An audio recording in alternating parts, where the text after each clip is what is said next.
Railway group D exam 2022 के लिए गणित की महत्वपूर्ण सीरीज में अभिनंदन। जी हाँ मित्रों, टुडे की सीरीज आप सभी के लिए आने वाली शिफ्टों में यदि आपका एग्ज़ाम है तो आप सभी के लिए बेहद इंपॉर्टेंट है, क्योंकि जिस तरह प्रीवियस शिफ्टों में जिन जिन टॉपिक से मैथ के प्रश्न बने हैं और आने वाली शिफ्टों में जिन टॉपिक से प्रश्न बन सकते हैं उन सभी पर एनालिसिस करने के पश्चात टुडे की मैथ की सीरीज को तैयार किया गया है। जी हाँ मित्रों, टुडे की जो हमारी मैथ की सीरीज है ये 5 है। इससे पहले हम 4 मैथ की सीरीज लगा चुके हैं। यदि आप लोगों के द्वारा नहीं देखी गई है तो चैनल के डिस्क्रिप्शन बॉक्स में लिंक है, आई बटन पर मिल जाएगा, वहाँ जाकर सभी सीरीज को आपको बेहतर तरीके से देखना है, क्योंकि सीरीज का एक एक प्रश्न और प्रत्येक सीरीज आपके एग्जाम की दृष्टि से बेहद इंपॉर्टेंट है। और यदि आप हमारे चैनल पर पहली बार विजिट कर रहे हैं तो चैनल को सब्सक्राइब करते हुए पास में जो बेल आइकन उसको प्रेस कर लीजिए, ताकि समय से लेटेस्ट वीडियो का नोटिफिकेशन आपको मिलता रहेगा और आपकी तैयारी में चार चांद लगते रहेंगे। तो टुडे की सीरीज को हम आरंभ करते हैं। तो प्रश्न हमारा है, ऊँटों के एक झुंड का 1/4 जंगल में देखा गया, दुगना पहाड़ों पर चला जाता है, शेष 15 ऊँट नदी किनारे देखे गए, बताइए कुल ऊँटों की संख्या क्या थी। रफ और पेन लेकर के आप बैठ जाइए और प्रश्न को समझिए और नोट कीजिए, या वीडियो को बीच में पॉज कीजिए और आप स्वयं से लगाइए कि कितने समय में आप क्वेश्चन को सॉल्व कर पाएंगे। ठीक है, क्योंकि जब तक मैथ के प्रश्नों को आप सॉल्व नहीं करेंगे, आपकी कैलकुलेशन फास्ट नहीं होगी, तब तक ट्रिक आप नहीं लगा सकते। तो सभी प्रश्नों के लिए सबसे अहम और सिलेक्टेड ट्रिकें आपको प्रोवाइड की जाएंगी। तो चलिए यहाँ से सॉल्व करते हैं इसको। तो देखिए प्रश्न में जैसा कहा गया है, अब देखिए बेसिक तरीके से हम इसको करेंगे तो काफ़ी लेंथी बन जाएगा, इसलिए जब कोई प्रश्न काफ़ी लेंथी देखने को मिले तो आप बाई ऑप्शन चलिए। ठीक है, बाई ऑप्शन चलेंगे तो हम, और मोर देन आप देखिए डी और सी को ही पुट करेंगे तो आपको जो 100% मिल ही जाता है। ठीक है, याद रखना। तो यहाँ से देखिए, माना ऊँटों की संख्या 36 है, हमने सी ऑप्शन से लिया है। ठीक है, तो क्या हो जाएगा, उसने कहा था कि 1/4 जो ऊँट है वो देखेंगे, यानी 36 का 1/4 और उसके वर्गमूल का दुगना और 15 जो है नदी पर देखेंगे। तो हमारी इक्वेशन बन गई यहाँ पर। अब इक्वेशन आप देख पा रहे हैं, तो यहाँ से इसको कैंसिल आउट कर देंगे। 9 + 36 से 6 बाहर निकलेगा और 6 दूनी 12 + 15 बराबर 36 हो जाएंगे। क्योंकि इक्वल आ रही है, दोनों संख्या बराबर आ रही हैं, तो हम कह सकते हैं कि हमारा आंसर जो है बिल्कुल से राइट है, यानी कि वह ऊँटों की संख्या जो है 36 है। बाई ऑप्शन जितने भी एक्स वाई मान के करोगे तो आपको काफ़ी लेंथी हो जाएगा, कि मान लेंगे भाई ऊँट x हैं तो 1/4 निकालेंगे, फिर उस x का वर्गमूल निकालेंगे, फिर 15, तो ये काफ़ी लेंथी हो जाएगा और आपके टाइम को कंज्यूमिंग करेगा। ठीक है, क्योंकि हमें टाइम की बचत करनी है, ध्यान रखेंगे। तो अगला प्रश्न है आपका, एक प्रतियोगिता में 5 बच्चे भाग लेते हैं, प्रत्येक बच्चा एक दूसरे के साथ खेलता है, तो कितने खेल खेले गए। खेल खेलने वाले प्रश्न आप सभी के लिए बेहद बनते हैं। तो यहाँ से ट्रिक याद रख लीजिए, या इसको आप फॉर्मूला समझ लें। खेल खेलने की संख्या जब होती है तो n-1/2। ठीक है, तो यहाँ से कितने बच्चे भाग लेते हैं, 5, और से एक कम 4/2, यहाँ से 2 बार कैंसिल आउट हो जाएगा, तो 5 दूनी 10, यानी कितने खेल खेले गए, 10 खेल खेले गए। ठीक है, और आप ऑप्शन में देख लीजिए डी है, तो यहाँ से डी आपका करेक्ट हो जाएगा। प्रश्न को बेहतर तरीके से समझना है, वीडियो को बीच में पॉज करना है और स्वयं से रफ और पेन लेकर बैठिए, वहाँ से आपको करना है। ठीक है, क्योंकि जब तक आप स्वयं से नहीं करेंगे मैथ के प्रश्न नहीं बनेंगे। ठीक है, आप अटकते रहेंगे। नेक्स्ट प्रश्न की ओर चलते हैं हम। अगला प्रश्न है आपका, 0.0739 में 3 का स्थानीय मान कितना है। देखिए साधारणतः जब संख्या आती है तब उनका स्थानीय मान पूछा जाता है तो आप कर लेते हैं, लेकिन जैसे ही दशमलव वाली संख्या है तो कई विद्यार्थी इसमें अटक जाते हैं और हमेशा इसको गलत करके आते हैं। तो मैं आपको ट्रिक बता रहा हूँ कि जहाँ जहाँ दशमलव है, दशमलव से देखिए दशमलव की संख्या को गिनने का जो इकाई दहाई मान हम गिनते हैं तो यहाँ से गिना जाता है। दशमलव के बाद ये आता है आपका दहाई, दशमलव के बाद की आती है आप दहाई से काउंटिंग होती है, याद रखेंगे। ठीक है, उसके बाद आता है सैकड़ा, फिर 1000, 10,000, लाख। ठीक है, तो 3 इस्तेमाल करें, दहाई, सैकड़ा, 1000, 1000वें स्थान पर, यानी कि 3/1000 हो जाएगा आपका।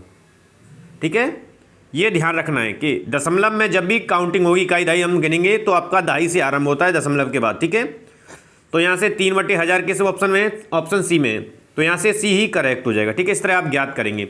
एक एक प्रश्न आप सभी के एग्जाम की दृष्टि से बेहद इंपॉर्टेंट है और आने वाली शिफ्टों में यहाँ से निश्चित रूप से प्रश्न बनने हैं, क्योंकि प्रीवियस में जिस तरह प्रश्न बने हैं और आने वाले में भी बनने हैं। गणना कीजिए, संख्या दी हुई है और उस संख्या को सॉल्व करना है, गणना करनी है। ठीक है, तो प्रश्न को देख करके आप समझ चुके हैं। तो संख्या दी हुई है 26,064 बट्टे 543 बट्टे 8 ये संख्या दी है। कई बार विद्यार्थी इसको देख करके भ्रमित हो जाते हैं, तो भ्रमित नहीं होना है। संख्या दी हुई है उसको हम कैलकुलेशन के थ्रू सोल्व करते हैं, ठीक है। तो देखिए जो संख्या दी है उसको हम क्या करेंगे, फ्रैक्शन में चेंज कर लेंगे। 1/, हमने 543 कर लिया और 1/8 कर लिया। अब 543 से जो है 26,064 जो है आपकी 48 बार कैंसिल होगी, और 8 से 48 6 बार, आंसर जो है 6 मिल जाएगा, ठीक है। तो यहाँ से जो आंसर 6 है, अब आप ऑप्शन के अकॉर्डिंग जाएंगे कि ऑप्शन हमारा कहाँ पर है, 6, ऑप्शन सी करेक्ट हो जाएगा यहाँ से, ठीक है। अगला प्रश्न, x की पावर b प्लस सी और होल की पावर b माइनस सी, इस तरह एक इक्वेशन बनी है और पूछा गया है कि इसकी वैल्यू कितनी होगी। प्रश्न को ध्यान से समझ लीजिए, क्योंकि इस तरह के प्रश्न आपको काफ़ी टाइम कंज्यूमिंग करा लेते हैं, ठीक है। लेकिन मैं ट्रिक आपको बताऊंगा, ठीक है, किस तरह इसको सॉल्व करेंगे हम। तो इस तरह के जब भी प्रश्न बने तो बीजगणित की जो सर्व संख्याएं होती हैं उनको आप ध्यान में रखिए, ठीक है। चलिए तो हम सॉल्व करते हैं। तो देखिए यहाँ से ये भी हो सकता है कि देखिए b प्लस सी की और b माइनस, तो पावर क्या होगी, मल्टीपल हो जाता है। एक में ब्रैकेट में b प्लस सी बचेगा, एक में b माइनस सी बचेगा। सभी के साथ यही होगा, एक में सी प्लस ए और सी माइनस ए, और a plus B A minus B. तो हमने बताया था कि A square minus B square बराबर होता है भाई कि एक ब्रैकेट में प्लस होता है और एक में माइनस होता है। तो ये ध्यान रखें। तो ये सिचुएशन यहाँ पर बनेगी, ठीक है। जब ये सिचुएशन बनेगी तो हम इसको इस फॉर्मेट में नोट कर लेंगे। देखिए हमने सॉल्व किया इसको, तो ये बना आपका x की पावर b स्क्वायर माइनस सी स्क्वायर, और फिर x की पावर इंटू सी स्क्वायर माइनस ए स्क्वायर, फिर x की पावर ए स्क्वायर माइनस बी स्क्वायर। अब देखिए सभी के आधार जो है इक्वल है, x के आधार समान होते हैं तो पावर आपस में जुड़ जाती है घातांक नियम से। तो हमने क्या कर दिया, पावर को जोड़ दिया, x की पावर b स्क्वायर माइनस सी स्क्वायर प्लस सी स्क्वायर माइनस ए स्क्वायर प्लस ए स्क्वायर माइनस बी स्क्वायर, और ये आपस में सभी क्या है, कैंसिल आउट हो जाएंगे क्योंकि ये सभी प्लस माइनस की हैं। तो x की पावर क्या बची, 0। अब घातांक नियम क्या कहता है, यदि किसी की पावर 0 है तो उसकी वैल्यू 1 होती है, ठीक है, याद रखेंगे। तो एक ऑप्शन में देख लीजिए, एक ऑप्शन आपका कौन सा है, आपका बी ऑप्शन राइट होगा यहाँ से, ठीक है। इस तरह इस प्रश्न को समझते हुए चलना है। अगला प्रश्न आपका 4, 6, 8 तथा 20 से विभक्त होने वाली सबसे छोटी संख्या कौन सी है जो वर्ग भी हो। ऑप्शन के अकॉर्डिंग देखना है हमें, ठीक है। 4, 6, 8 और 20 से विभक्त होनी चाहिए और सबसे छोटी संख्या जो कि वर्ग भी हो। चलिए तो यहाँ से देख लेंगे हम। देखिए तो सबसे पहले क्या करना होगा हमें, 4, 6, 8 और 20 का एलसीएम ज्ञात करना होगा। एलसीएम हमने ज्ञात कर लिया, 120 हमें प्राप्त हुआ। अब आप ऑप्शन को देखेंगे भाई, ऑप्शन यानी कि 120 से कौन डिवाइड हो रहा है, तो हमने ऑप्शन को रीड किया तो 1800 और 3600 दो ही हमें मिली हैं भाई जो 120 से डिवाइड हो रही हैं। लेकिन 120 से भाज्य होने के साथ साथ ये भी देखना है कि ये संख्या वर्ग भी है कि नहीं, जबकि 1800 हमारी वर्ग नहीं है, तो बचे कौन सी, 3600। तो 3600 ही आपका राइट आंसर होगा। आप यहाँ देख लेंगे ऑप्शन में, ठीक है। 3600 आपके ऑप्शन सी में है तो सी करेक्ट हो जाएगा। इस तरह प्रश्नों को समझते हुए ट्रिक के साथ करते चलेंगे हम। अगला प्रश्न, एक शहर की 90% जनता के पास मोटर कार है, 15% के पास मोटरसाइकिल है, सबके पास कम से कम एक या दोनों हैं, सबके पास कम से कम एक है या दोनों भी हैं, तो कितने प्रतिशत लोगों के पास जो है मोटरसाइकिल वालों के पास कार है। प्रश्न को एक बार ध्यान से समझ लीजिए, नोट कर लीजिए और तुरंत कॉपी पेन लेकर के बैठिए और लगाइए। कितने समय में आप कर पाते हैं, ठीक है। चलिए तो यहाँ से हम इसको सॉल्व करेंगे। तो सबसे पहले देखना है कि भाई दोनों रखने वाले लोग कौन कौन से हैं, कितने लोग हैं। तो मोटर कार वाले लोग और मोटरसाइकिल, यानी वे लोग जो मोटर कार रखते हैं और वे लोग जो मोटरसाइकिल रखते हैं, उन दोनों को ऐड कर दिया हमने। और क्योंकि 100 को हमने घटा दिया तो ये संख्या बैठी कितनी आपकी, 105। 105 से 100 घटाए तो हमने 5 प्राप्त हुआ। तब मोटरसाइकिल रखने वाले लोगों का प्रतिशत कितना है, जिनके पास कार है, ठीक है। तो 5 × 100/15 होगा, ठीक है, 3 यानी 100/3 उसकी वैल्यू होती है आपकी 33 ही 1/3। तो हमारा जो आंसर आया है यानी कि मोटरसाइकिल रखने वाले लोगों के पास जिनकी कार है उनका परसेंटेज है आपका 33 ही 1/3। तो ये आपके आंसर बी में है, तो बी आपका करेक्ट हो जाएगा, ठीक है। प्रश्न को ध्यान से समझते हुए चलेंगे। अगला प्रश्न, तो यदि किसी वस्तु का विक्रय मूल्य उसके क्रय मूल्य का 5/8 है तो हानि लाभ प्रतिशत ज्ञात करें। प्रश्न को नोट करें, वीडियो को बीच में पॉज करें, आप स्वयं से रफ में लगाइए, ठीक है।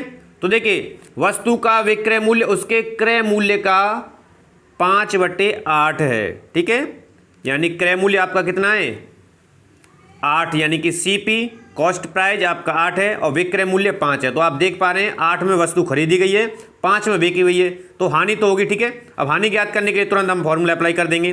तो यहाँ से देख लें सीपी बराबर 8 और एसपी बराबर 5 है, तो हानि कितनी हो जाएगी 8 - के 5/8 × 100। सॉल्व करेंगे। 8 में से 5 घटे 3, 3 का 100 में मल्टीप्लाई बट्टे यानी कि 300/8 सॉल्व करेंगे तो हमें 37.5% जो है प्राप्त होगा। ठीक है, तो 37.5% है जो कि आपके इन में से कोई नहीं ऑप्शन में है। ठीक है, आंसर यहाँ से डी करेक्ट हो जाएगा। ठीक है, प्रश्न को देखेंगे ऑप्शन में है कि नहीं।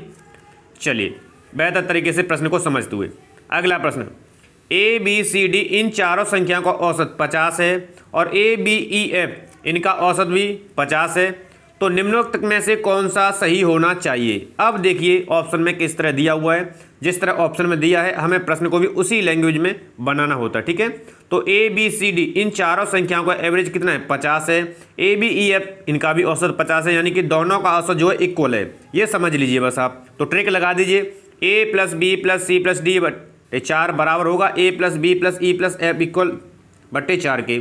4 से 4 कैंसिल आउट हुआ तो ये जो वैल्यू है इन दोनों के बराबर होगी। तो A plus B plus C plus D बराबर होगा A plus B plus E plus F के।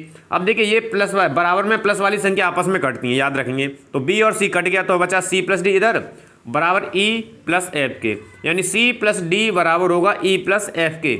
अब आप ऑप्शन में देखिए सी प्लस डी बराबर होगा ई प्लस एफ के, यानी ऑप्शन बी यहाँ से करेक्ट हो रहा है। जिस तरह प्रश्न में पूछा गया है ऑप्शन के अकॉर्डिंग हमें सॉल्व करना होता है। ठीक है, चलिए अगला प्रश्न है आपका, यदि ए अनुपात बी बराबर 3:4 है, बी अनुपात सी 6:5 है, इनकी वैल्यू दी गई है। ठीक है, तो ए अनुपात ब्रैकेट में ए प्लस सी क्या होगा। प्रश्न को ध्यान से समझ लीजिए क्योंकि रेशियो से हर एक शिफ्ट में 2 से 3 प्रश्न बने। ओवरऑल देखा जाएगा तो सभी जो प्रश्न आपको प्रोवाइड किए जा रहे हैं उनसे टॉपिक से प्रश्न बन रहे हैं और आने वाली शिफ्टों में यहाँ से बनने ही 100%। ठीक है, तो चलिए सॉल्व करते हैं हम। तो देखिए ए अनुपात बी बराबर 3:4 तथा बी अनुपात सी बराबर 6:5 है, तो सॉल्व करेंगे, लिख लेंगे। फिर ये चलेंगे क्या 3 6 18, फिर इसका मल्टीप्लाई 4 6 24, फिर इसका मल्टीप्लाई 4 5 20। ठीक है, तो 18:24:20 हमें प्राप्त हुआ ए अनुपात बी अनुपात सी की वैल्यू। अब यहाँ पर पूछा गया है ए अनुपात ए प्लस सी, तो इन दोनों को ऐड कर देंगे तो 18 अनुपात ब्रैकेट में 18 + 20, तो देख लिया हमने 18 अनुपात ये 38 हो जाएगा। ठीक है, तो 2 से कितनी बार कटेगा 9 बार और ये आपका 19 बार, तो यहाँ से आपका मिलेगा 9:19। अब देख लीजिए किस ऑप्शन में आपका राइट है 9:19। ठीक है, ऑप्शन सी यहाँ से आपका करेक्ट है। ये प्रश्न को ध्यान से समझते हुए आपको करना है और ऑप्शन भी सही तरीके से लगाना है, क्योंकि कई बार क्या होता है जल्दबाजी में हम ऑप्शन को टिक कर देते हैं, जरा सी गलती आगे भारी पड़ती है। ठीक है, अगला प्रश्न आपके लिए, एक पात्र में शुद्ध दूध को 10% पानी से बदला जाता है, शुद्ध दूध को 10% पानी से बदला जाता है। इस प्रक्रिया को 3 बार दोहरा जाता है, यानी ये जो प्रक्रिया की जाती है कि दूध को पानी में बदलना 3 बार दोहरा जाता है। तीसरी प्रक्रिया के बाद पात्र में बचे दूध की मात्रा क्या है। तीसरी प्रक्रिया के बाद, इन तीसरी प्रक्रिया कंप्लीट हो चुकी है तो जो पात्र में दूध बचा हुआ उसकी मात्रा पूछी गई है। प्रश्न को ध्यान से समझ लें क्योंकि जब तक गणित के प्रश्नों को आप समझेंगे नहीं सॉल्व नहीं कर पाएंगे। ठीक है, चलिए तो यहाँ पर मैं ट्रिक से आपको कराता हूँ। इसको ट्रिक क्या है कि ट्रिक ये है कि n बार यदि क्रिया की जा रही है, दूध की शेष मात्रा आपसे पूछी जा रही है, तो ये आपका इस तरह का प्रश्न बने तो आप इसको लगा दें, तुरंत ही सॉल्व होगा। ये बाकी एक्स वाई से आप करेंगे तो काफ़ी लेंथी बन जाएगा। ठीक है, यानी कि x ब्रैकेट में 1 - y/x की पावर n इकाई। ठीक है, जहाँ पर मैंने बता दिया है कि x जो है इकाई है, यानी इकाई मतलब उसकी मात्रा है दूध में प्रत्येक बार जो दूध की वैल्यू है, और बाई इकाई यानी दूध में जो पानी में निकाल करके स्थानांतरित किया जा रहा है ये बाई की वैल्यू है। ठीक है, तो दूध की अब इस मात्रा क्या होगी, x की जगह क्या है 100% है, वो अपने आप में शुद्ध है तो 100% हुआ, -1/10 10% उसमें स्थानांतरित किया जा रहा है तो ये बाई की वैल्यू होगी। ठीक है, बट्टे 100। तो इसको हम सॉल्व किया, 10 से 10 बार घटा। ठीक है, तो यहाँ से 10 × 10 और 1 घटा दिया तो 9/10 बचा। अब इसका क्यू है तो हमने तुरंत क्यू कर दिया, 9/10 × 9/10 × 9/10। अब देखिए 2 0 से 2 0, आप इसको कैलकुलेशन करेंगे तो काफ़ी लेंथी हो जाएगा। हमें क्या करना है मैथ में स्मार्ट वर्क करना है। ठीक है, तो 0 से 0 हमने काट दिया, मल्टीप्लाई करेंगे 729 होगा, 729/10 यानी 1 अंक के बाद दशमलव लग जाएगा, तो यानी कि 72.9% आपको प्राप्त होगा, यानी तीसरी प्रक्रिया के बाद जो दूध की मात्रा है। अब यहाँ पर देख लीजिए 72.9 यानी कि आपका डी आंसर आ रहा है करेक्ट। ठीक है, इस तरह हमें प्रश्न को समझना है और सही तरीके से प्रश्न को सॉल्व भी करना है और सही ऑप्शन भी टिक करना है। ठीक है, याद रखें हम। अगला प्रश्न, 6 महिलाएं मिलकर एक कार्य को 10 दिन में पूरा कर सकती हैं, जबकि 10 बच्चे मिलकर उसी कार्य को 15 दिन में पूरा कर रहे हैं। 6 महिलाएं 10 दिन में कार्य पूरे कर रही हैं, 10 बच्चे 15 दिन में उसी कार्य को पूरा कर रहे हैं, तो 6 महिला और 10 बच्चे साथ मिलकर इस कार्य को कितने दिनों में पूरा करेंगे। 6 महिलाएं और 10 बच्चे अगर साथ में मिल जाते हैं तो ये कार्य कितने दिनों में पूर्ण होगा। ठीक है, ये समझ लीजिए। तो महिला की वैल्यू बच्चों के वैल्यू के बराबर है कितने की, वो हो जाएगा। ठीक है, तो चलिए हम इसको सॉल्व करते हैं। तो 6 महिला यानी 6 इंटू 10 महिला वर्क कर रही हैं, बराबर हैं 10 इंटू 15 के, ये समझ लीजिए। तब क्या होगा, तब ये होगा कि 2 महिला बराबर 5 बच्चों की है, क्योंकि 6 महिलाएं, इसका तिहाई कर देंगे, इसका भी तिहाई कर देंगे, तो 5 बच्चों के, तो 6 महिला बराबर 15 बच्चों की है। ठीक है, ये इतना समझ आ गया। तब 10 बच्चे 15 दिन में कार्य करते हैं, तो 6 महिला 10 बच्चों का कार्य पूरा करेंगी, तो 10 इंटू 15/25 हो जाएगा। ठीक है, और 5 से कैंसिल आउट कर दिया, सॉल्व कर लिया हमने, 6 दिन हमें मिले। तो ये मिलकर के कितने दिनों में कार्य करेंगी, 6 दिन। ऑप्शन में देख लेंगे 6 दिन कहाँ पर है, डी में, तो हमारा आंसर डी करेक्ट हो जाएगा। ठीक है, प्रश्न को ध्यान से समझते हुए, लैंग्वेज को समझते हुए सॉल्व करेंगे। अगला प्रश्न, 2 पाइप ए तथा बी एक हौज को क्रमशः 30 मिनट तथा 40 मिनट में भर सकते हैं। ए जो है 30 मिनट में भर सकता है, बी और 40 मिनट में भर सकते हैं। ठीक है, दोनों पाइपों को एक साथ चालू किया जाता है, दोनों को एक साथ चालू कर दिया। ठीक है भाई, यदि हौज को 24 मिनट में भरना है, 24 मिनट में वो हौज भरना है, तो दूसरे पाइप को कब बंद करना चाहिए, दूसरे पाइप को कब बंद करना चाहिए, यानी कि कितने मिनट बाद बंद कर देना चाहिए। प्रश्न को समझा। ए जो पाइप है वो 30 मिनट में और बी जो है वो 40 मिनट में। चलिए तो मैं इसकी ट्रिक बताता हूँ आपको किस तरह करना है। तो ट्रिक ये है कि मान लेंगे भाई बी पाइप जो है टी समय बाद बंद करना चाहिए, तो उसकी वैल्यू को हम पुट करेंगे, 24/30 हो जाएगा ये, प्लस T/40 बराबर 1 के इक्वल हो जाएगा। ठीक है, क्योंकि बेसिक तरीके से या एक्स वाई मानेंगे तो काफ़ी लेंथी हो जाएगा। ठीक है, तो यहाँ पर जब भी आप एग्जाम में प्रश्नों को करें तो यहाँ से दिमाग से, कैलकुलेशन से और स्मार्ट वर्क से आप आगे पहुँच सकते हैं सबसे। ठीक है, तो T/40 बराबर 1 माइनस के 24/30 हो जाएगा। तो यहाँ से इसको सॉल्व आउट कर लेंगे और सॉल्व करने पर हमें मिलेगा भाई कि जो वैल्यू आई है वो समय यानी 8 मिनट आया। ठीक है, तो 8 मिनट यहाँ पर हम देख लेंगे, 8 मिनट हमारे ऑप्शन बी में है, तो बी हमारा करेक्ट हो जाएगा। ठीक है, अगला प्रश्न आपके लिए, एक 226 मीटर लंबी ट्रेन 120 मीटर लंबे पुल को 9 सेकंड में गुजर जाती है या पार कर जाती है। ठीक है, उस पुल को पार कर जाती है। ट्रेन की गति क्या है, ट्रेन की गति जानने के लिए मैंने बताया था फॉर्मूला क्या था, यानी इन दोनों की लंबाई को हम जोड़ देंगे, बट्टे 19 कर देंगे। ठीक है, और देखिए ये वैल्यू जो है किलोमीटर प्रति घंटा में दी है और ये हमारी मीटर पर सेकंड में है, तो हमें इसको चेंज करना होगा। चलिए तो सॉल्व करते हैं। ठीक है, तो ट्रेन की गति दोनों को ऐड किया, बट्टे 19 इंटू इसको चेंज कर देंगे हम घंटे में, जिस तरह ऑप्शन में दिए, तो 18/5 से मल्टीप्लाई कर दिया और सॉल्व आउट किया, यानी सॉल्व किया हमने इसको, तो 72 किलोमीटर पर हावर्स उसकी गति आई, किसकी, ट्रेन की। तो 72 किलोमीटर प्रति घंटा यानी ऑप्शन सी में, तो हमारा सी आंसर यहाँ से करेक्ट हो जाएगा। अगला प्रश्न आपके लिए, समचतुर्भुज की प्रत्येक भुजा की माप 20 सेंटीमीटर है तथा इसका एक कर्ण 24 सेंटीमीटर है, तो इसका क्षेत्रफल क्या होगा। अब देखिए समचतुर्भुज से दिया हुआ है। ठीक है, तो यहाँ से कई शिफ्टों में समचतुर्भुज से भी प्रश्न पूछे जा रहे हैं, तो सबसे पहले फिगर हमें तैयार करना होगा, क्योंकि जब तक आप फिगर नहीं समझेंगे तब तक आप इसको सॉल्व नहीं कर पाएंगे। ठीक है, तो हमने मान लिया कि भाई ABCD ए क्या है, एक समचतुर्भुज है और उसकी सभी जो भुजाएं वो 20 सेंटीमीटर की, यानी 20 सेंटीमीटर ये AB है, BC CD और D है, ये 20 सेंटीमीटर इक्वल है, सभी आपस में इक्वल है। ठीक है, इतना समझ आया। ठीक है, और जो है इसका एक कर्ण दिया है 24, यानी DB की वैल्यू दी है, पूरे की लंबाई दी है क्या 24 है, तो ये क्या होगा, जब दूसरा विकर्ण है इसको 2 भागों में डिवाइड करेगा, 12 सेंटीमीटर 12 सेंटीमीटर। आपने पता है कि जब समचतुर्भुज में दोनों विकर्णों के मध्य जो एंगल बनता है वो 90 डिग्री का बनता है। 90 डिग्री बन रही है तो वहीं पर आपकी पाइथागोरस प्रमेय को आपको याद होना चाहिए तुरंत, क्योंकि 90 डिग्री पर ही समकोण पर ही पाइथागोरस प्रमेय लगती है, अन्यथा एक स्थिति में वो काम नहीं करती है। ठीक है, तब हमें AO की यार यदि हमें ये वाली वैल्यू मिल जाए तो हम इसकी भी वैल्यू ज्ञात कर लेंगे, उसके पश्चात हम इसका एरिया ज्ञात कर लेंगे। तो पाइथागोरस थ्योरम लगा दीजिए। ठीक है, पाइथागोरस थ्योरम लगा देंगे हम AOB में, तो क्या हो जाएगा, AO की इजिकल टू क्या हो जाएगा, यानी इसका स्क्वायर बराबर इन दोनों का योग का स्क्वायर होता है, तो 20 का स्क्वायर माइनस के 12 का स्क्वायर, रूट में बंद कर दिया हमने। ठीक है, बराबर हमारा 20 का स्क्वायर 400 होता है, 12 का 144 होता है, घटा दिया 256 आया। 256 किसका वर्ग होता है, 16 का, तो हमें 16 प्राप्त हुआ AO की वैल्यू। अब देखिए ये AO है, तो ये क्या होगा, इसको 2 बराबर भागों में बांटेगी, तो AC की वैल्यू क्या होगी, 2 का मल्टीप्लाई कर देंगे भाई, तब AC की वैल्यू 2 × 16 हो जाएगी, यानी 32 सेंटीमीटर। AC की वैल्यू हमें मिल गई 32 सेंटीमीटर। अब हम जानते हैं कि भाई समचतुर्भुज का जो क्षेत्रफल होता है विकर्ण 1 × विकर्ण 2, यानी पहला विकर्ण और दूसरा विकर्ण, या 1 2 3 लिख सकते हैं आप, जो भी आपको उचित लगे, बट्टे 2, ये फॉर्मूला आपको ज्ञात है। तो वैल्यू पुट करनी है, 24 × 32 बट्टे 2 काट देंगे आपस में, और जो वैल्यू हमें मिलेगी वो 384 सेंटीमीटर स्क्वायर। ठीक है, ये यहाँ से आंसर हो जाएगा। ऑप्शन को देख लीजिए, 384 सेंटीमीटर स्क्वायर, यानी कि आपका आंसर जो है आपका ऑप्शन सी है। तो ये थी मित्रों टुडे के अहम और महत्वपूर्ण जो कि विभिन्न शिफ्टों में पूछे गए हैं उन पर आधारित, और आने वाली शिफ्टों में जो सिलेक्टेड टॉपिक हैं वहाँ से जो प्रश्न पूछे ही जाते हैं उन पर आधारित टुडे की सीरीज। आशा करते हैं टुडे की सीरीज आपको पसंद आई होगी। सीरीज पसंद आई है, प्रश्नों का संकलन पसंद आया मित्रों, तो मोर देन लाइक और शेयर कर दीजिए। और चैनल को अभी तक सब्सक्राइब नहीं किया है तो ग्रुप डी की बेहतर तैयारी के लिए और बेहतर प्रश्नों का संकलन प्राप्त करने के लिए चैनल को आप सब्सक्राइब कर लीजिए। धन्यवाद मित्रों।